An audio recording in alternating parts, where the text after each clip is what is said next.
2026 este un an special pentru Ninjago, deoarece avem 15 ani de Ninjago și mai ales astăzi o să vorbim despre prima parte din Ninjago, primul an, primele seturi și primele episoade.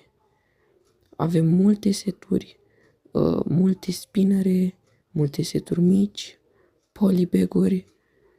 A fost un an plin de seturi, foarte multe, chiar și seturi chiar foarte mari, dar o să vorbim mare parte de ele și despre cele 4 episoade speciale din Ninjago.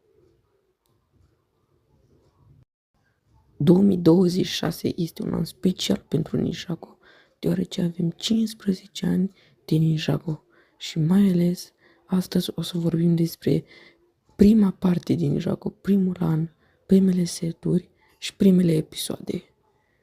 Avem multe seturi, multe spinere, multe seturi mici,